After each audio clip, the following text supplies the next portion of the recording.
नमः सिद्धेभ्यः। ओम नमः सिद्धेभ्यः।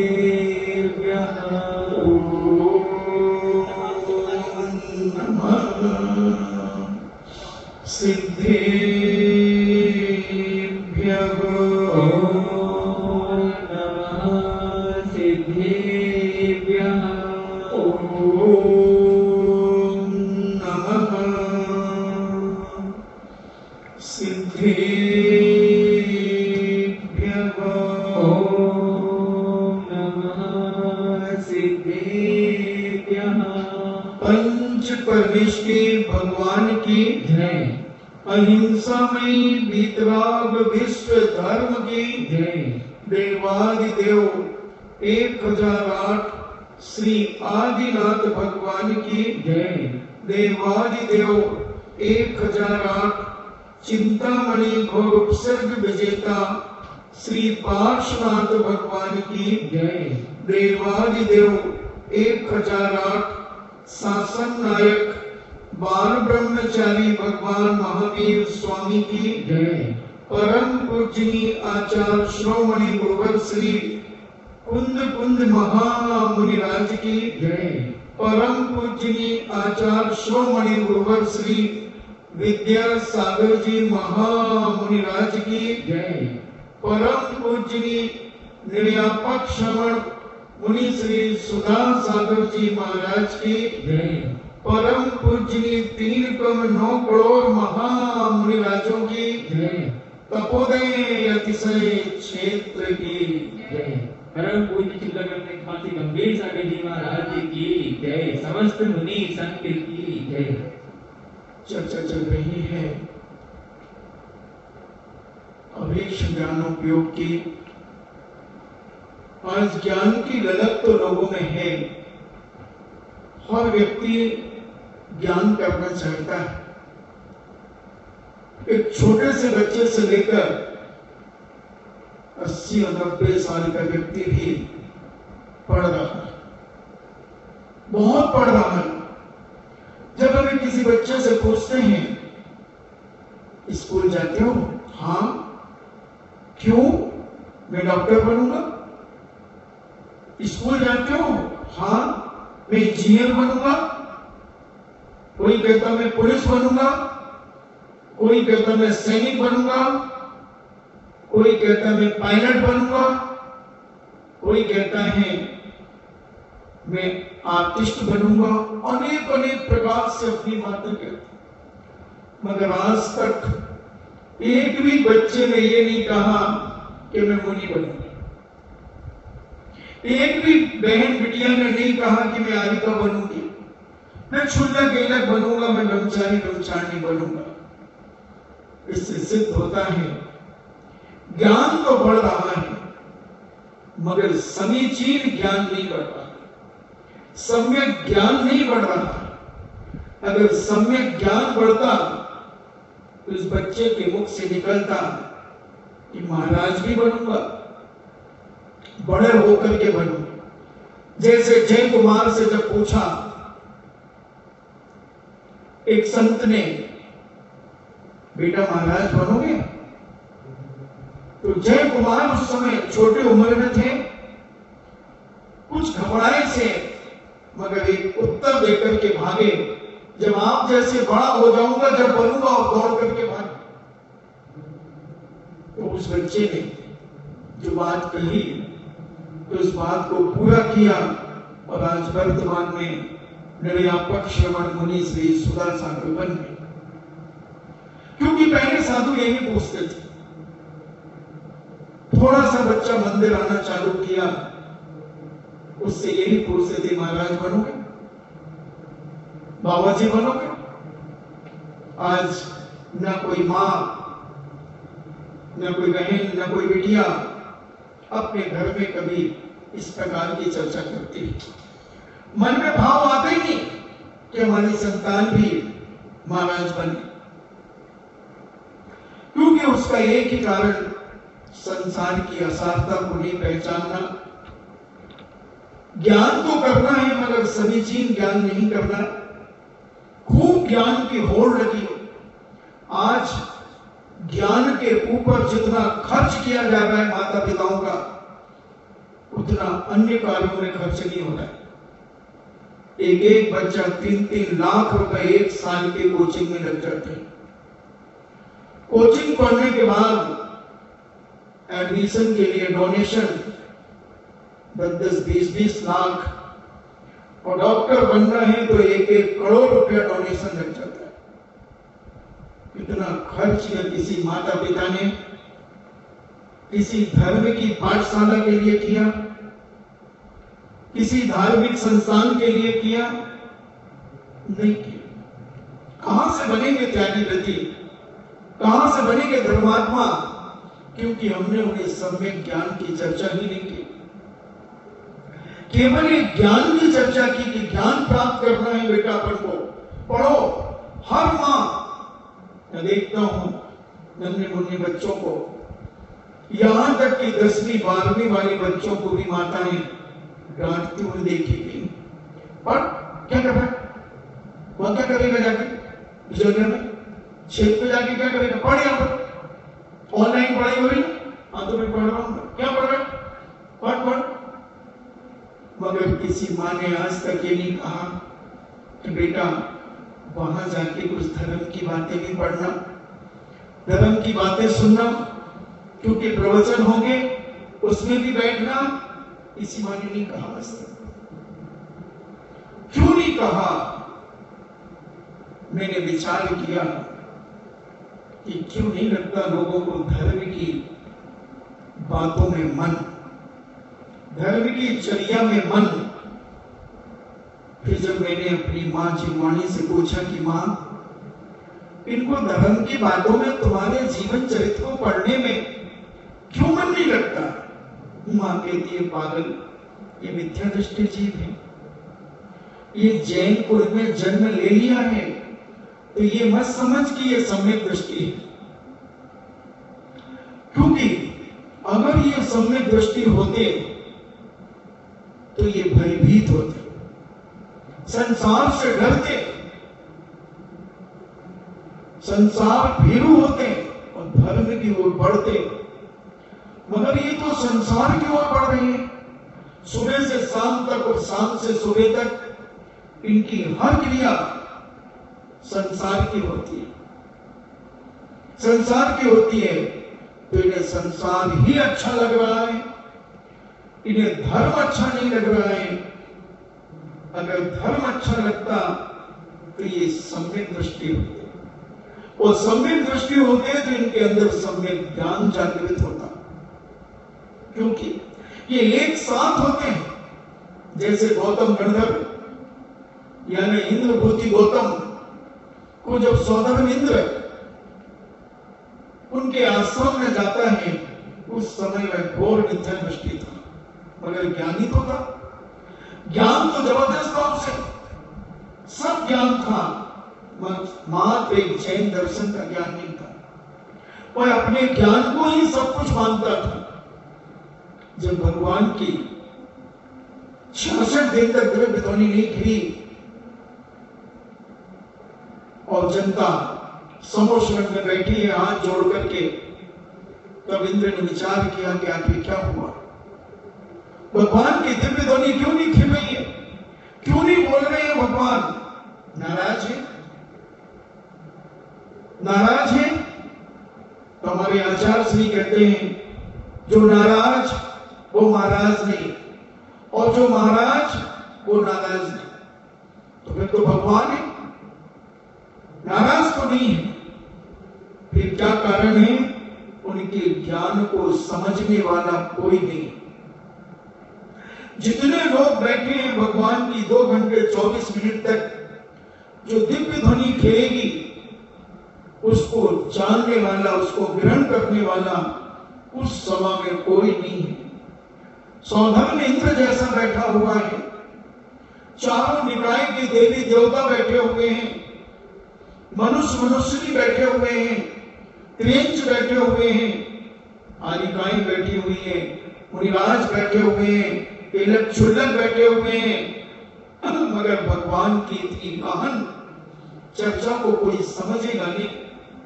तब सौदरनिंद्र उस ज्ञान की महिमा को बखान करने के लिए अज्ञानी बनकर के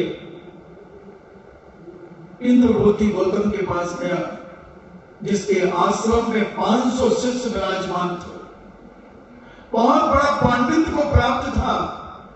तीनों भाइयों के 500 शिष्य थे, इंद्रभूति, अग्निभूति और वायुभूति, और सारे अपने आश्रमों में उनको शिक्षाएं दे रहे थे, पढ़ा रहे थे, सुना रहे थे, लिखा रहे थे, वेद वेदांतों की बड़ी बड़ी बातें सुना रहे थे।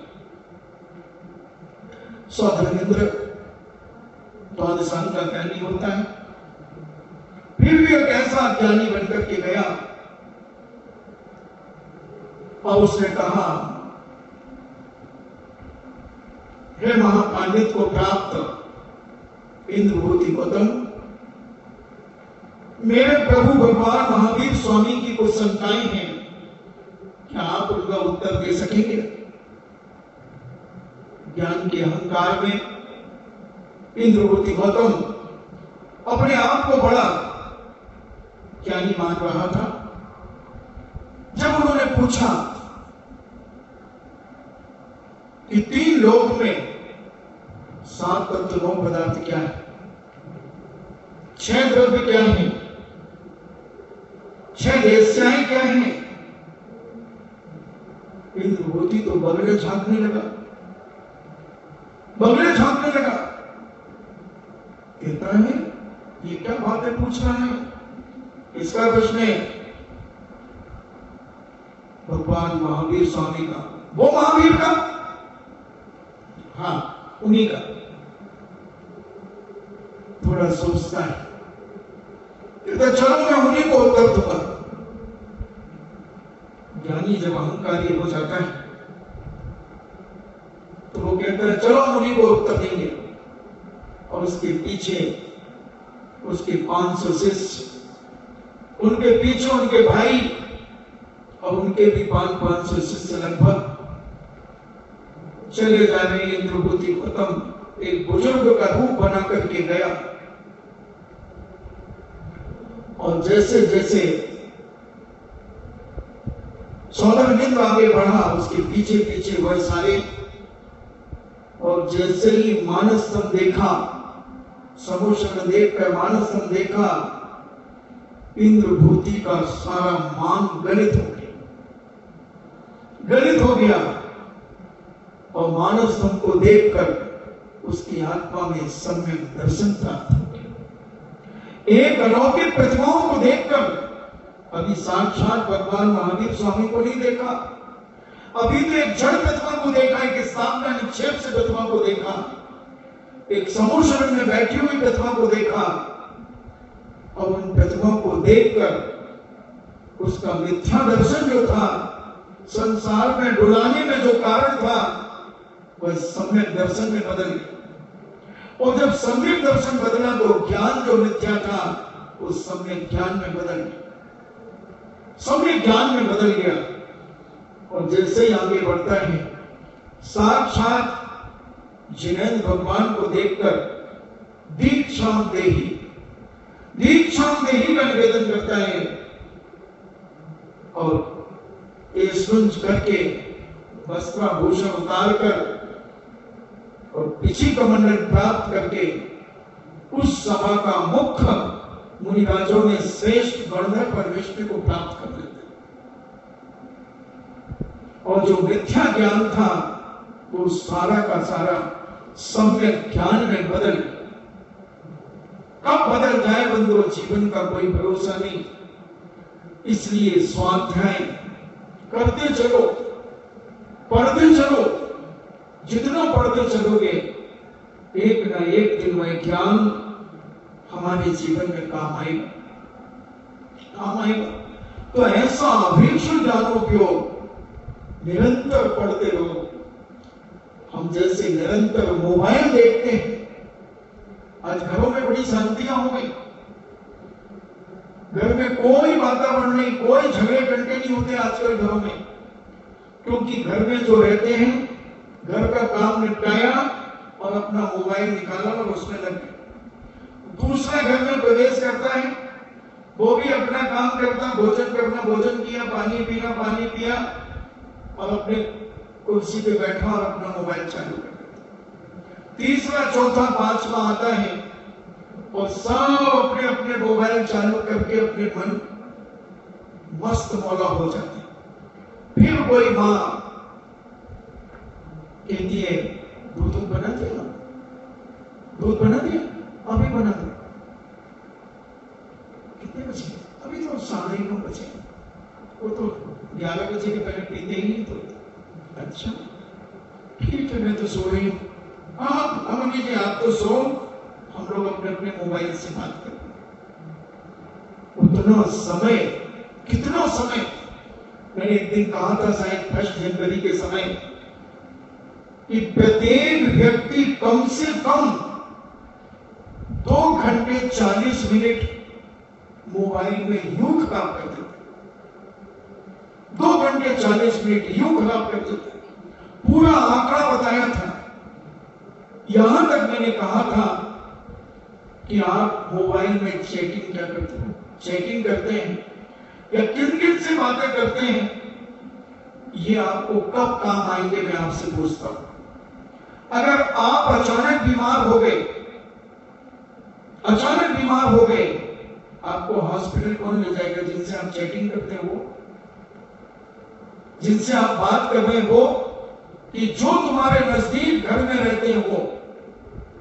इसलिए घर के लोगों को समय सबसे ज्यादा दो, परिवार को समय सबसे ज्यादा दो। वो तुम्हारे हर दुख दर्द में वही काम आएंगे। वो तो कब आएंगे तुम्हारा दोस्त, कब आएंगे तुम्हारे रिश्तेदार, कब आएंगे तुम्हारे मिलने जुलने वाले लोग? जब तुम अस्पताल में पहुंच जाओ। तुम्हें अस्पताल कौन ले गया है?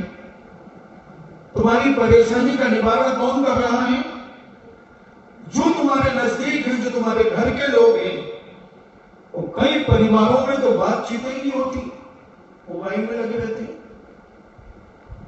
इतने गाफिल हो जाते हैं मोबाइल में कि उन्हें पता ही नहीं चलता कि कितने घंटे निकल गए। इसलिए घर के साथ के लोगों के साथ उठो बैठो, उनसे वार्तालाप करो, अपने अंदर की बात उनके सामने रखो, वो तुम्हारे सामने रखे, तुम उनके सामने रखो। और धर्म को अगर पढ़ो तो तुमने जो पढ़ा है वो उनसे कहो, उनने जो पढ़ा वो तुमसे कहें।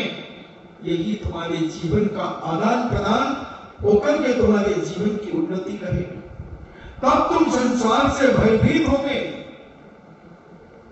मोबाइल देख करके आज तक कोई भयभीत नहीं हुआ। इतने बड़े बड़े कारनामे मोबाइल में देख लेते हैं, मगर किसी को संवेग नहीं जागा, किसी को डर नहीं जागा, किसी को भय नहीं जागा, क्योंकि हमारा ज्ञान ही मिथ्या है। हमारा ज्ञान मिथ्या है। सम्यक दृष्टि ही भयभीत होता है। करुणा उसी के अंदर ही जागृत होती है। और जब सम्यक दर्शन होता है तो सम्यक ज्ञान भी उसके साथ एक साथ हो जाता है। जैसे दीपक जला और अंधकार भगा, ऐसे ही मिथ्या दर्शन गया तो सम्यक दर्शन आया और सम्यक ज्ञान आ जाता है, एक साथ युगपथ। तो जो सम्यक दृष्टि जीव होते हैं वो संसार से डरते हैं, भयभीत होते हैं कि कहीं मुझसे कोई गलती ना हो जाए, मुझसे कोई पाप ना हो जाए, मेरी दुर्गति ना हो जाए।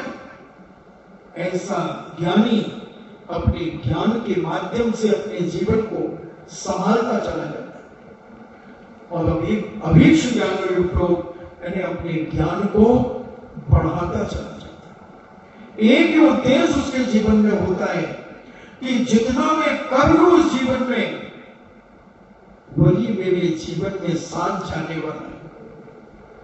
इसलिए अभीक्ष ज्ञानोपयोग दिन रात उठते बैठते चलते फिरते हर क्षण उसका मन अपनी जिनवाणी मां की गोद में होता है कि जिनवाणी मां के विरुद्ध में ना चल जाऊं, भगवान की वाणी के विरुद्ध में ना चला जाऊं। ऐसा वह अपने जीवन में विचार करता चला जाता है और अपने परिणामों को निर्मल करता चला जाता है और अपने ज्ञान को धीरे धीरे बढ़ाता चला जाता है। अभीक्ष ज्ञानोपयोग की चर्चा आज 5वां दिन लगभग चल रहा है और ये चौथी भावना 16 कारण भावना की। और जब हमारा ये ज्ञान समीचीन होता चला जाएगा तो हम चारित्र की ओर भी अग्रसर होंगे। नियम से सम्यक दृष्टि जीव चारित्र के लेने के लिए लालायत होता है, उतावला होता है। जैसे अभी एक जिज्ञासा आई कि गया के पंचकल्याणक में मैं माता पिता बनी और मैंने उसी समय संकल्प किया कि मैं आगे बढ़ूंगी, संयम धारण करूंगी, मगर मेरे परिवार के लोग मुझे आगे बढ़ने में रोक रहे हैं। तो पूज्य मुनि श्री ने कहा कि मैं उसी की व्यवस्था 2-3 दिन से बना रहा हूं प्रवचनों के माध्यम से। तो सम्यक दर्शन जब उत्पन्न हो गया तो सम्यक ध्यान आ गया और सम्यक ध्यान आने के बाद चारित्र के भाव बनते। 2 प्रथमा लेने कम से कम, गुण स्थान पंचम कर लेगा और गृहस्थी में रहकर भी अपनी निर्दोष प्रतिभा का पालन करेगा। और यही ज्ञान का फल है, ज्ञान का यही फल है बंधुओं कि हम अपने ज्ञान के माध्यम से अपने आप को आगे बढ़ाने का प्रयास करें। ऐसा अभीक्ष ज्ञानोपयोग की चर्चा करने के बाद अब हम संवेग भावना की चर्चा करते हैं। संवेग, संवेग क्या है? क्या है संवेग? भयभीत होना, संसार की स्थिति को देख करके भयभीत होना, डरना, मानसिक तरीके से भी संसार को देख करके भयभीत होना, शारीरिक भयभीत होना। कैसे आतताई सत्ताई किस प्रकार से लोगों को निर्दयता से मार देते हैं,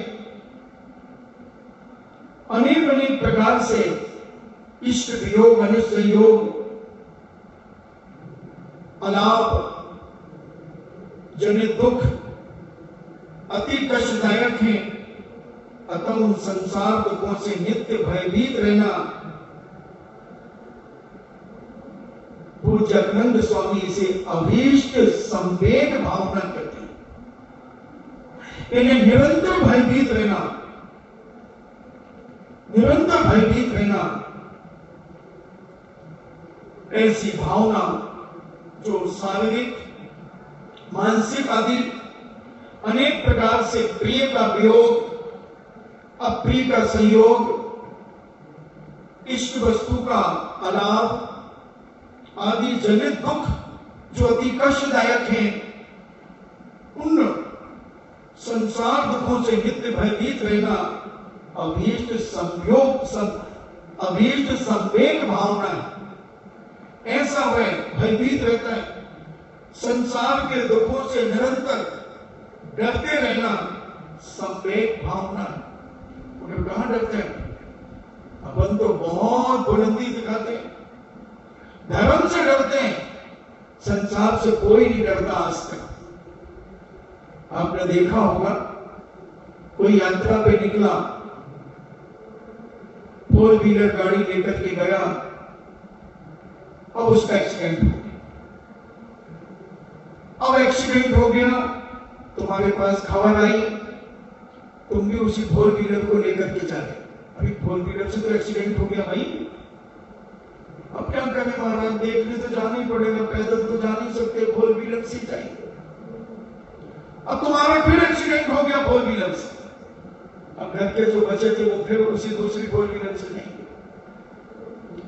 कितनी दिलेरी है देखो तो जरा, कितनी ताकत है तुम्हारे पास। और अगर दीपक दीपावली में कोई मर जाए, क्यों? तुम्हारी दीपावली के दिन नहीं, हमारे को मर गए थे ना, तो हम लोग दीपावली नहीं मनाते, दीपावली हमारे यहाँ नहीं मनाई जाती। क्यों? वो मर गए थे। अब उस गाड़ी से मर गए तो उसको देखने उसी गाड़ी से गए, दूसरे का दूसरी गाड़ी का भी एक्सीडेंट तो तीसरी चौथी पांचवी लाइन लगा देंगे हम। और इधर भगवान भी उसी दिन मरण को प्राप्त हुए, निर्माण को प्राप्त हुए। सौभाग्य मनाना चाहिए था तुझे कि मेरे परिवार का व्यक्ति भी इसी दिन मरा। धन्य 16 दीपक भगवान महावीर स्वामी के और 16 मेरे परिवार के, मेरे घर में 32 दीपक जलेंगे। यह है ज्ञान, यह है विवेक। संसार की क्रियाओं से हम भयभीत नहीं है, संसार के दुखों से निरंतर हम डरते रहना चाहिए। मगर हम संसार के कोई काम से नहीं डरते। बताओ कौन डरता है? एक भी बता दो। और अगर आधा घंटे परिवार का व्यक्ति मंदिर में रुक जाए तो फोन पे अरे घड़ी आ गई, वही सो गई क्या? क्या आपका दिमाग भी 8:30 बज गए, अभी तक घड़ी नहीं आ रहा? यह है मिथ्या दृष्टि का लक्षण, यह अज्ञानी जीवों का लक्षण, यह अविवेकियों का लक्षण। ये हैं जो निरंतर संसार के कार्यों में लगे रहते हैं। और थोड़ी सी अगर, क्यों मुझे क्यों बुला रही, तुम करो ना अपना काम।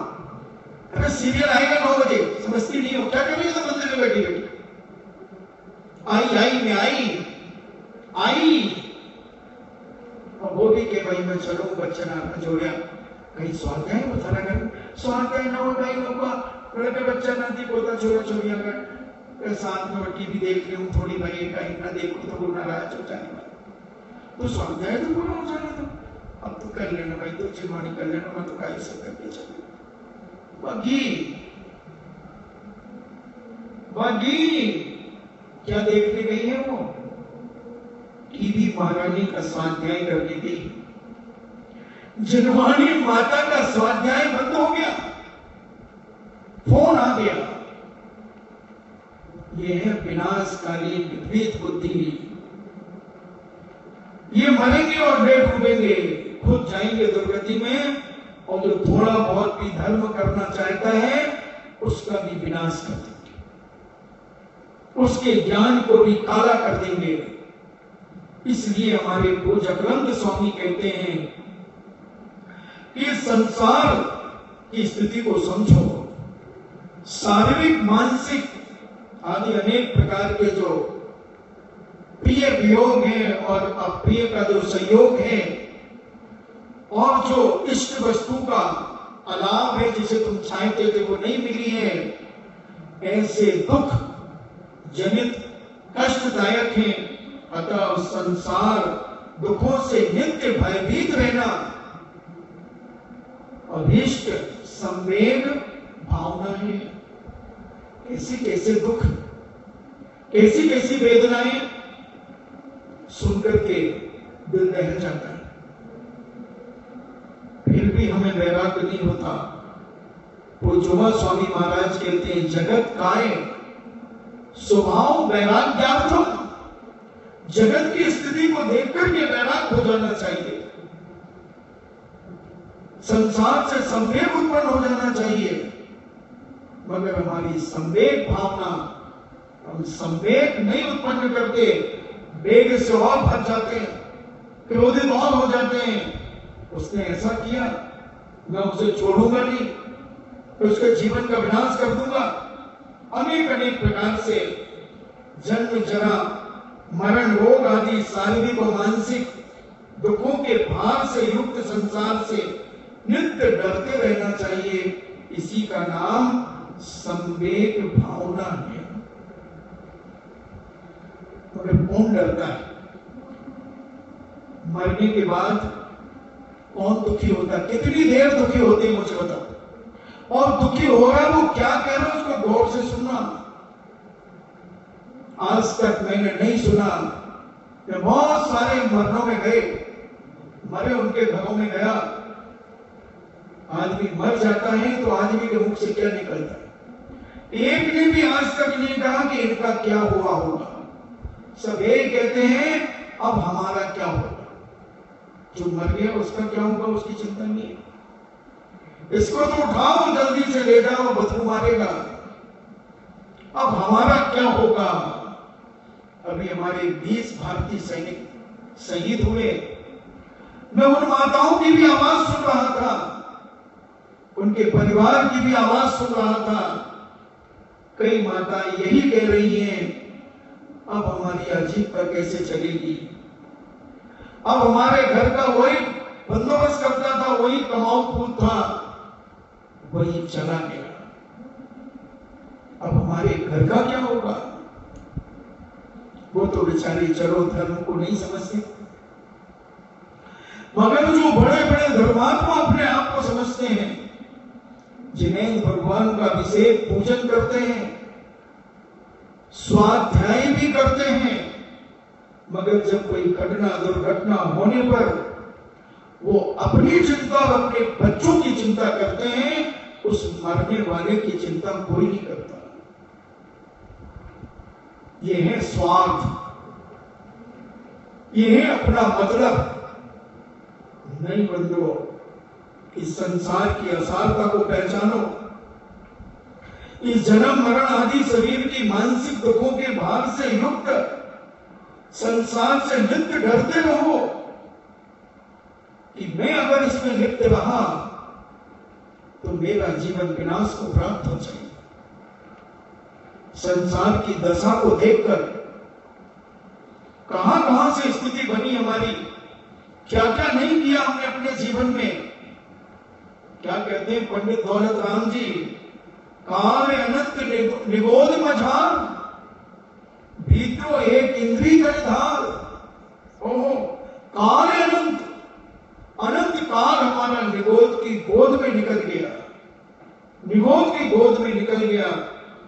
और क्या दशा हुई, क्या दशा हुई? एक श्वास में 8-10 बार जन्म्यो मर्यो भयो दुख बार, निकस भूमि जल पावक भयो, पवन प्रत्येक वनस्पति थयो। क्या हुआ उधर निगोद में? कितना समय निकल गया? काल यानी समय, टाइम, अनंत काल निकल गया। और अनंत काल किसे कहते हैं? जिसका कभी कोई अंत नहीं होता, वो अनंत कहलाता है। निकलता जाता है, निकलता जाता है, निकलता जाता है, फिर भी खाली नहीं होता, वो अनंत कहलाता है। ऐसा अनंत काल निगोद की गोद में निकल गया। और क्या कहते हैं? भीतो एक इंद्री तन धार। थोड़ा संसार से डरो, भयभीत रहो और एक इंद्री का शरीर धारण करके अनंत काल तक एक इंद्री धारण करते रहे। और क्या दशा हुई? एक श्वास में 8-10 बार, एक श्वास में 18 बार जन्म और 18 बार मरण। मनाओ हैप्पी बर्थडे टू यू, कब मनाओगे? मनाओ हैप्पी बर्थडे टू यू। एक श्वास में 18 बार जन्म हो रहा है और 18 बार मरण। मृत्यु महोत्सव कब मनाओगे और जन्मोत्सव कब मनाओगे बंधुओं? एक श्वास में ऐसी दशा मनुष्य की क्या स्थिति होगी? क्या है मनुष्य की एक श्वास? 1 मिनट में 72 श्वास होती है एक स्वस्थ व्यक्ति की। अब बोलो, 1 सेकंड भी नहीं पड़ा और 18 बार जन्म और 18 बार मरण हो गया एक श्वास में। विचार करो, भयभीत हो। अपन सब वहां से रहे, वहां अनंत काल से वहां रहे, हर पूंजे के चने में put put put put put put होते रहे। जन्म मरण, जन्म मरण, जन्म मरण होता रहा। एक श्वास कितनी देर लगती है? एक श्वास गई और निकल गई बाहर। 1 मिनट में 72, 48 मिनट में 3773 श्वासोश्वास होती है एक अंतर मुहूर्त के अंदर, एक मुहूर्त के अंदर। सोचो जब कितनी श्वासें निकल गई और निगोद में कितने बार मरण हमने अपने जीवन में कर लिया। इसका विचार हमें अपने जीवन में करना पड़ेगा, विचार करना पड़ेगा। ऐसी धड़कन, स्पंदन हमारे जीवन का मरण और धड़कन जीवन क्या है? एक श्वास में कितने बार मरण हो जाता है? 18 बार मरण। कभी विचार करो, कभी सोचो अपने जीवन में। इसी का नाम है संवेग भावना। संवेग भावना 12 भावना में भी आती है संवेग भावना, और इधर 16 कारण में भी संवेग भावना रखी। भयभीत होना चाहिए। जीवन है पानी की बूंद, जाने कब मिट जाएंगे। जीवन एक पानी का बुलबुला है, जीवन एक कांच का बर्तन है, कब फूट जाए और कब टूट जाए कुछ नहीं कहा जा सकता। उसके पहले कुछ अपने जीवन में कमा करके रख लो, कुछ बातें रख लो, कुछ कलेवा रख लो, कुछ नाश्ता रख लो, अपने जीवन के रास्ते को पवित्र बनाने के लिए, जीवन को संभालने के लिए। ऐसी निगोद की दशा क्या है? निगोद की दशा कैसे होगा विचार तो करो जरा। कैसी स्थिति बनती होगी?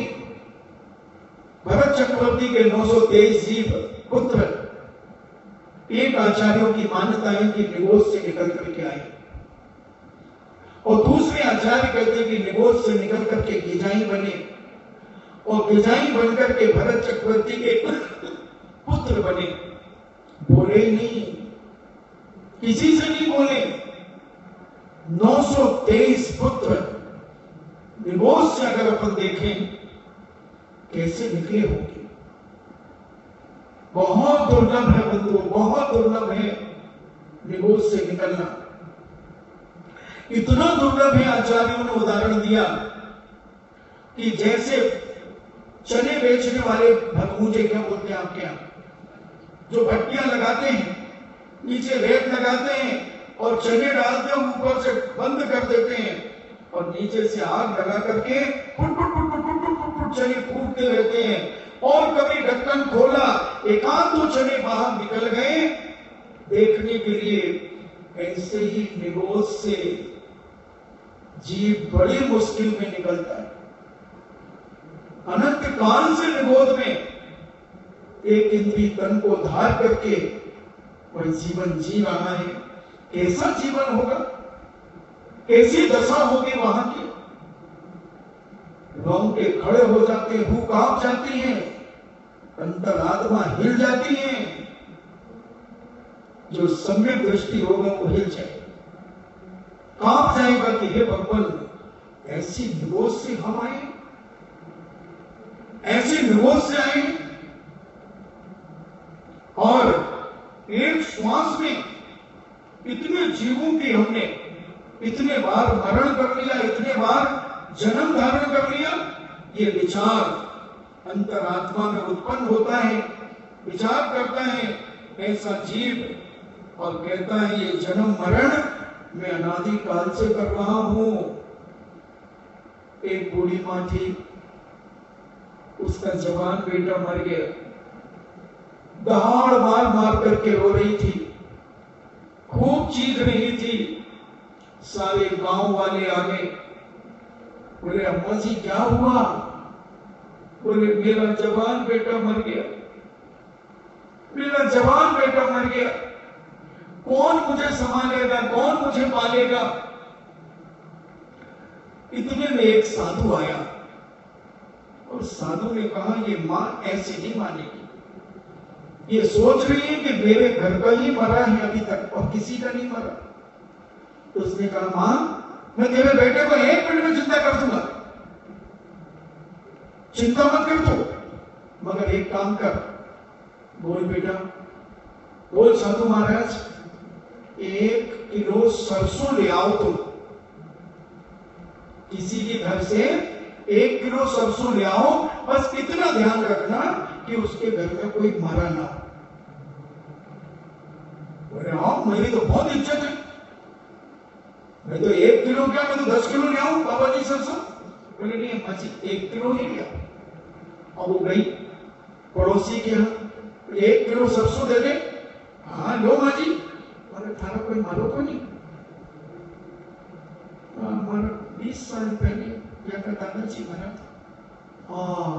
न थारी न लेगा। एक एक करके पूरी बिचौलिया छान मारी, पूरी बिचौलिया छान मारी, पूरा भीलवाड़ा जिला छान मारा। एक भी घर ऐसा नहीं मिला कि जहां कोई मरा ना। लौट के आई मां। अब उससे कहा बाबा जी ने, अम्मा सरसों लाई क्या? बोले बाबा जी जिस घर में गई उसी घर में कोई ना कोई मरा है। तो फिर बाबा जी ने कहा फिर क्यों रो रही है? कोई तेरा अकेला ही पूत मरा है क्या? जब कोई ना कोई किसी के घर में मरा है तो ये संसार की असारता को जान और अपने जीवन में ये रहस्य को समझ ले कि एक दिन मुझे भी मरना है, तो कुछ करके मरूं, कुछ अच्छे काम करके मरूं। संवेग भावना अपने अंदर जगा, इस संसार की असारता की पहचान कर। और उस अम्मा को अकल आ गई। उसने उस साधु से कहा, हे साधु महाराज मेरा कल्याण करो। मैं आज से संकल्प करती हूं कि मैं 5 पापों का त्याग करती हूं। अब मैं हिंसा नहीं करूंगी, मैं झूठ नहीं बोलूंगी, मैं चोरी नहीं करूंगी, उसील तो वैसे ही नहीं करती। अब मैं परिग्रह भी अपने पास नहीं रखूंगी, परिग्रह भी अपने पास नहीं रखूंगी। अब मैं केवल अपने नगर से बाहर कभी नहीं जाऊंगी। सब जगह की सीमा बना ली और मैं हमेशा राम का स्मरण करूंगी। ना मैं किसी को धोखा दूंगी, ना मैं कुटिलता के साथ अपने जीवन में कोई व्यवहार करूंगी, ना मैं मायाचारी करूंगी। जो वस्तु जैसी होगी, जैसी सत्य होगा वैसा ही कहूंगी, उसमें लाभ लपेट नहीं करूंगी। अपनी बुद्धि से कोई बात जोड़ करके किसी से नहीं कहूंगी। सारे उसने नियम लेकर के और एक संन्यास धारण कर लिया। और सारे मोहल्ले के लोगों ने उस बाबा से कहा कि बाबा जी चिंता मत करना, इनको हम प्रतिदिन कोई ना कोई भोजन कराएगा। समझ में आ गया संवेग भावना, संसार की असारता समझ में आ गई। मगर इसकी होनहार अच्छी होती है, उसके अंदर ऐसे परिणाम आ जाते हैं और वह अपने आप को सुधार लेता है। और जिसकी होनहार अच्छी नहीं होती, वो जान जान करके भी छल कपट, मायाचारी, कुटिलता, कूटनीतियां सब कुछ खेलता रहता है, सब कुछ करता रहता है। ऐसा व्यक्ति कभी संसार से भयभीत नहीं रहता। वो कहता जैसा होगा होगा, अभी तो करो मायाचारी, अभी तो लूटपाट करो, जैसे मिले जहां से तिकड़म लगे लाओ और अपना काम चला।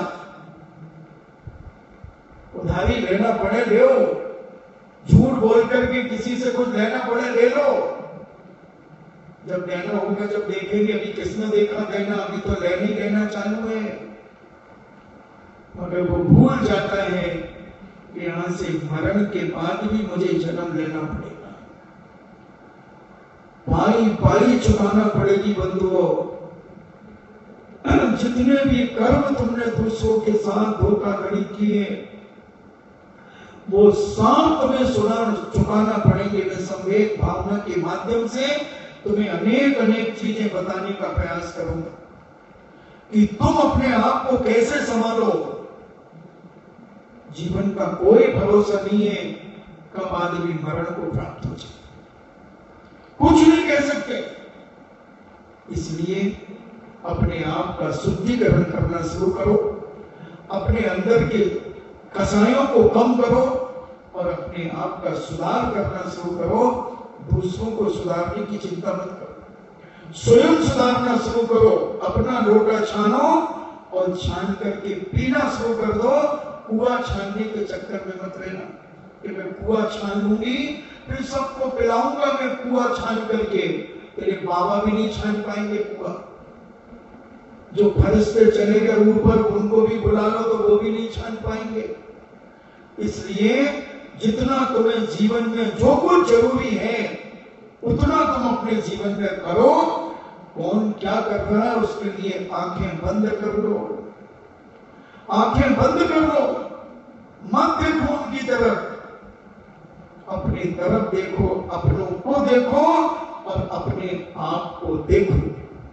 संवेग भावना हिला देगी, जीवन विनाश कर देगी अगर हमें संसार से संवेग नहीं हुआ तो। इसलिए डरो, संसार की क्रियाओं को देख करके डरो। वो मत समझना कि जो डर गया तो मर गया। नहीं, यहां उस डरने की बात नहीं चल रही है, वो वृक्षों की बातें अलग हैं। यहां संसार की असारता को पहचानो कि यह संसार की असारता हमारे जीवन में काल अनंत निगोद मझार एक बीतो एक इंद्री तलधार एक श्वास में 8-10 बार जन्मो मर्यो भयो दुख भार। जन्म का दुख, मरण का दुख, एक भार हमारे जीवन में। कितना बड़ा भार, कितना बड़ा भार। अब अपनी करनी सुधार दो। जब निगोद की ये दशा है और निगोद की वेदना न वो कह सकते हैं न सुन सकते हैं, मात्र एक अनुभव करते हैं, स्पंदन होता है, एक धड़कन होती है उन निगोदी जीवों को। कैसा होता होगा, एक साथ मरण हो जाता है, एक श्वास में 18 बार। ये तो कहीं झुंड के झुंड मर जाते हैं। तो 925 जीव भरत चक्रवर्ती के पुत्र निगोद से निकलकर कैसा हमने पुण्य किया होगा, कैसे परिणाम निर्भर किए होंगे स्पर्श नदी के माध्यम से। एक आचार्य की मान्यता से कि वो 923 जीव निगोद से निकल करके चक्रवर्ती की रानियों के गर्भ में आ गए। कैसा उन्होंने ऐसा क्या किया होगा कि एक इंद्रिय पर्याय में अपने आप को कैसे संभाला होगा, कैसे संभाला होगा और चक्रवर्ती के पुत्र बन गए। किसी से नहीं बोले क्योंकि धर्मात्मा जीव बहुत कम बोलना चाहता है, बचना चाहता है लोगों से। 3.5 करोड़ बंधु बांधव के बीच में रहने वाले 923 जीव, 925 923 जीव भयभीत, संसार से भयभीत है, किसी से रिश्ता करना नहीं चाहते, बोलना नहीं चाहते। चक्रवर्ती बड़ा चिंतित हो रहा है, सोचता है तीर्थंकर के कुल में कोई गूंगा पैदा नहीं होता, कोई बहरा पैदा नहीं होता। ये तो सिद्धांत से बाधा आ रही है। घोषणा कर दी कि जो मेरे 923 जीवों पुत्रों को बोलता हुआ दिखाएगा उसे मोहमा का इनाम दिया जाएगा। मगर बोले ही नहीं, वो बोले ही नहीं, भगवान के समोषण में चले गए। और एक आचार्य की मान्यता कि निगोद से निकल करके गिजाई बने, जो अब बरसात में गिजाई होंगी, वैसे चलती ना, रेल के ऊपर रेल जैसे चल रही हो वो चलती जाती है। तो ऐसी गिजाई बन गए 923 और हाथी के पैर से दबकर मर गई और मर करके भरत चक्रवर्ती की रानियों के गर्भ में आ गई। 923 पुत्र बने, मगर वो किसी से नहीं बोले, किसी से नहीं बोले, क्योंकि संसार से इतने डरे हुए थे, निगोद की गोद में रहकर के इतने तड़प रहे थे, अनंत काल से निगोद की गोद में तड़पने के कारण तो इतने भयभीत थे, इतना संवेग था उन्हें संसार के लोगों से, इसलिए वो संसार के लोगों से मिलना ही नहीं चाहते, बोलना ही नहीं चाहते थे, सगे पिता से भी नहीं बोलना चाहते, सगी माताओं से भी बोलना नहीं चाहते थे। तो चक्रवर्ती ने घोषणा कर दी कि मेरे बेटों को अगर कोई बोलता हुआ दिखा दे तो मैं उन्हें महिमा का इनाम दूंगा। और जब उन्हें पता चला कि भगवान आदिनाथ स्वामी का समोशरण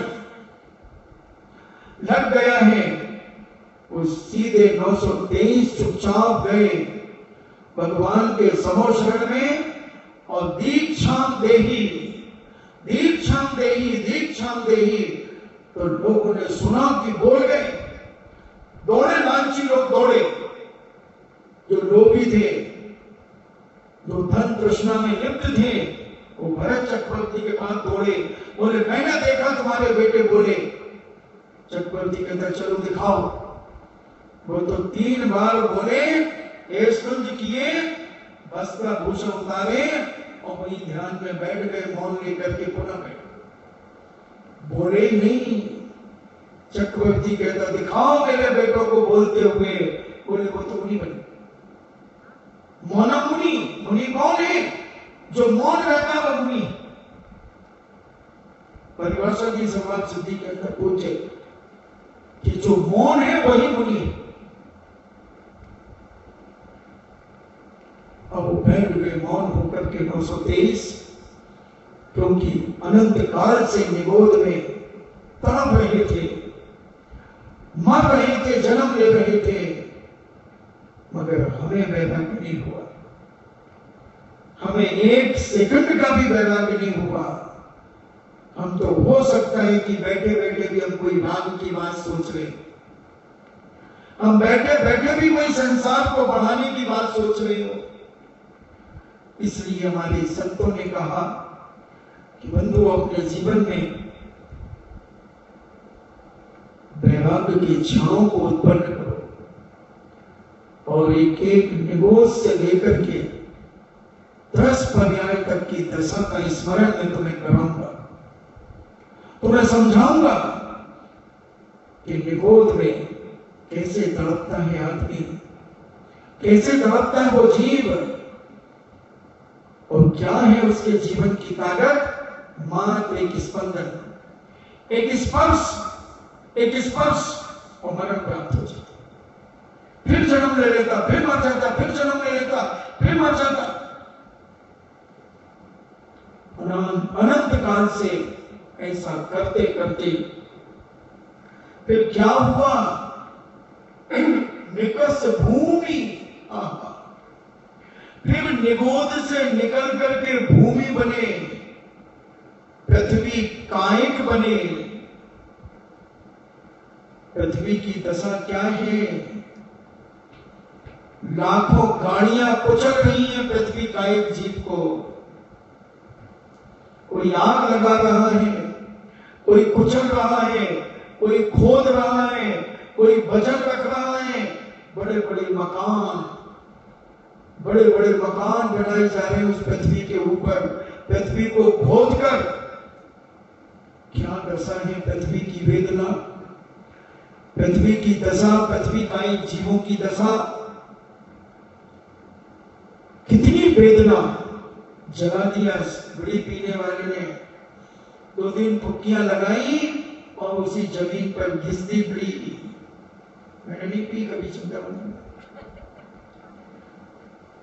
मैं जानता सब वो बात अलग है। और वही दुकानदार ने, आओ भैया राम राम, लो प्रकाश पड़ी, ये 2 जलाई उंगली में फंसा के खट, और 2 जला दी और एक ऊका दे दी, या एक का देती तो ये क्या राम नाम, और फुटकी लगाई, मैंने लो 5 पिंडलिया दे दो, जब दे दो मुर्गा छाप दे दो, जब पहलवान छाप दे दो, पहलवान छाप बड़ी भी आती है, तो बहुत शेर छाप भी आती है, लाल धागा भी आती है, कालो धागा भी आती है, सब आती, नासिक की मुर्गा बड़ी आती। तो ऐसी अनेक प्रकार की बढ़िया, और वो पी करके वही जमीन में रगड़ दी।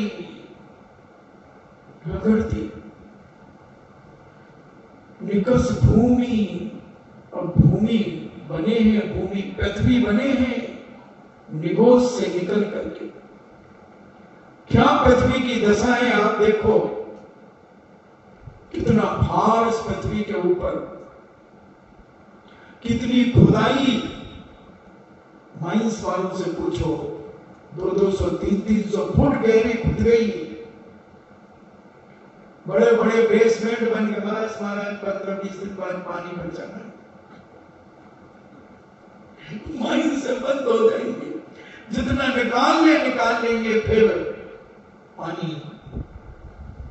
पानी खाली कराएंगे महाराज जी बाद में। कितनी खुदाई, कितनी चिराई, पृथ्वी की क्या क्या दशा।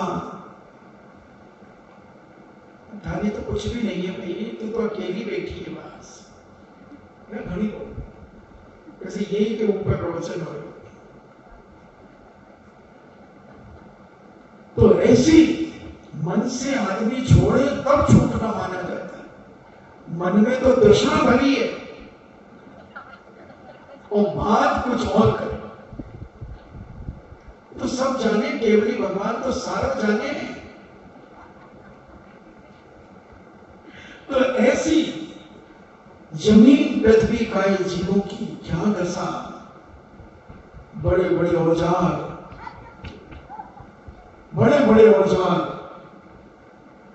निकल से भूमि पर ऐसे निगोस से निकल करके पृथ्वी कायिक बने हैं, अपन अनंतों बार अपन बने हैं बंधुओं। और कितनी आयु होती है पृथ्वी कायिक जीव की? कठोर पृथ्वी की 22,000 वर्ष की आयु होती है, और जो कोमल पृथ्वी है उसकी 12,000 वर्ष की आयु होती है। 22,000 वर्ष तक पृथ्वी काय बने रही। अगर कोमल पृथ्वी बने, यानी मिट्टी आदि बने, तो 12,000 वर्ष तक 36 प्रकार की पृथ्वी कही हमारे जैनाचार्यों ने। हीरा, मोती, माणिक, पंगा, पन्ना, मूंगा, ये सब पृथ्वी का एक,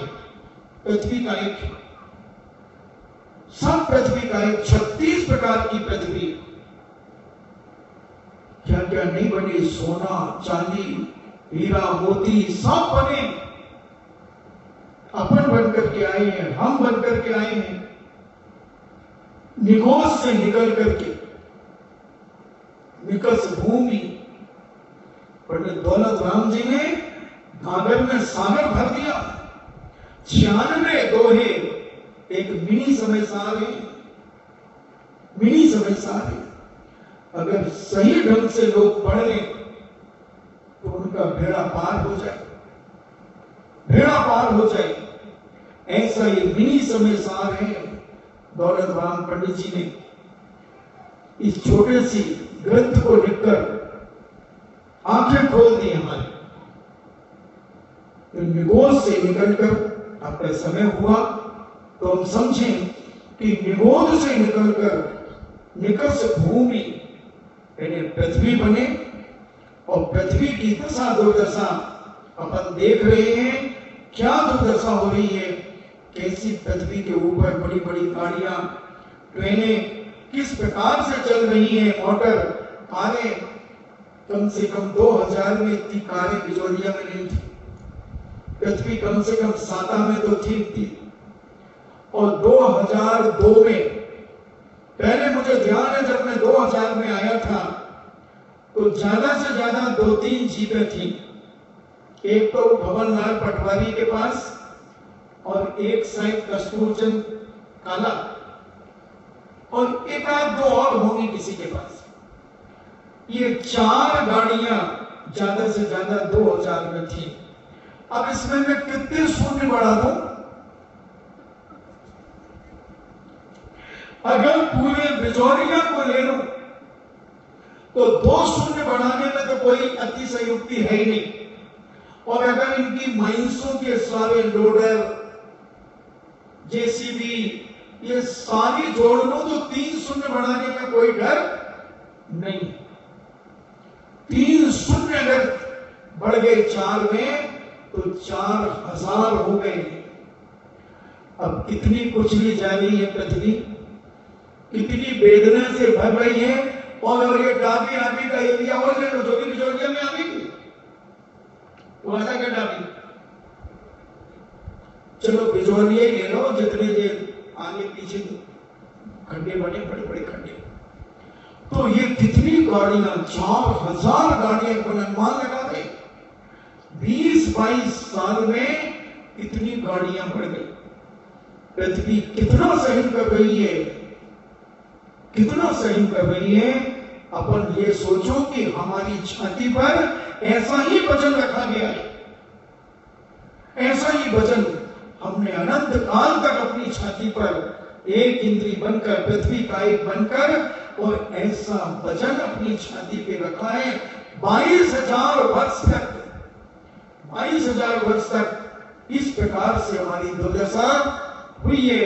अब आगे अपन फिर चर्चा करेंगे इन्हीं मंगल भावना के साथ। जिनवाणी स्तुति। जिनवाणी के ज्ञान से सूझे लोकालो, सो वाणी मस्तके धरूं सदा देखूं धो।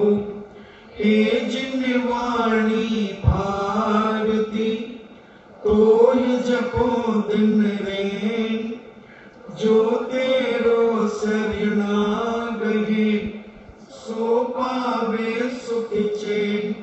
देव भजो अरिहंत को गुरु सेवा निर्ग्रंथ, दया धर्म पालो सदा यही मोक्ष का पंथ।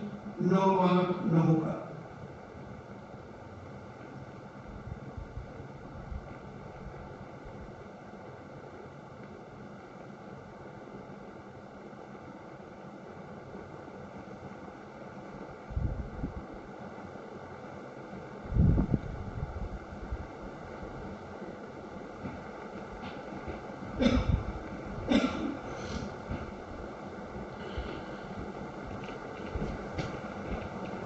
परम पूजनीय पादशाह जिनवाणी माता की शुद्ध देवता, शुद्ध देवता, शुद्ध देवता।